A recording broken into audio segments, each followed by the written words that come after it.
Hello everyone, मेरा नाम Ruby Saroj है। वर्तमान में मैं लेक्चरर के पद पर हूँ। तो मुझे जब जब समय मिलता है तो मैं कुछ नए टॉपिक का अध्ययन करती हूँ, जिससे मुझे मोटिवेशन मिलता है। तो मुझे लगा क्यों ना मैं उस टॉपिक को आपके बीच में शेयर करूँ, जिससे आप भी मोटिवेट हों। तो आज मैंने जिसका टॉपिक का अध्ययन किया वो है विचार। मैं आपको बताना चाहती हूँ कि विचार कैसे शाश्वत होते हैं। देखिए, एक व्यक्ति संसार रूपी कुटुंब की सबसे छोटी इकाई होता है। व्यक्ति से समाज, समाज से राष्ट्र और फिर विश्व का निर्माण होता है।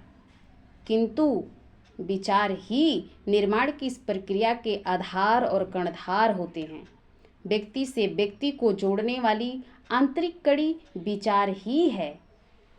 विचार समाज की दिशा और दशा को निर्धारित करते हैं।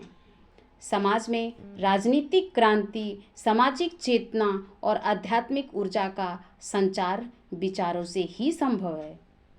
जो कुछ भी भौतिक रूप में दिखाई दे रहा है, जो कुछ हम अपने दैनिक जीवन में अनुभव कर रहे हैं, वह सब किसी न किसी विचार का ही फलीभूत रूप है, जिसकी शुरुआत किसी न किसी रूप में एक विचार की तरह हुई है।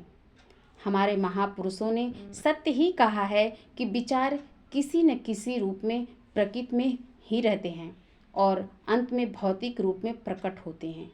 इसलिए आवश्यक है कि विचार सृजनात्मक तथा सकारात्मक हो, जो किसी महान उद्देश्य से बीज के रूप में फलित हो। इतिहास साक्षी है कि जितने भी महान विचारक हुए हैं, उन्होंने अपने विचार के प्रसार के लिए संघर्ष किया। ऐसे महामानव नश्वर देह त्यागने के बाद भी अमरता को प्राप्त हुए, क्योंकि उनके विचार उपयोगी है। व्यक्ति आएंगे और जाएंगे, यानी व्यक्ति शाश्वत नहीं है, पर विचार शाश्वत है।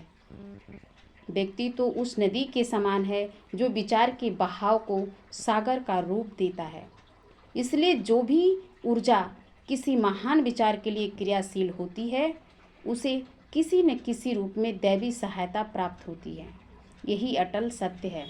जैसे एक बीज विपरीत जलवायु में भी संघर्ष करके खुद को एक विशाल वृक्ष के रूप में परिवर्तित करता है, उसी प्रकार एक महान विचार आरंभ में असहमति, असफलता और विरोध जैसे आवेग झेलता है। यदि उसका उद्देश्य सही है तो अंततः वह विचार सर्वमान्य होता है और सदा के लिए शाश्वत हो जाता है। तो आपने समझा कि अगर विचार सकारात्मक हो और सही उद्देश्य के लिए हो तो ये उपयोगी होता है और जन कल्याण, मानव के कल्याण के लिए होता है। तो आपने शाश्वत विचार से क्या समझा, इसको कमेंट करिए नीचे। Thank you.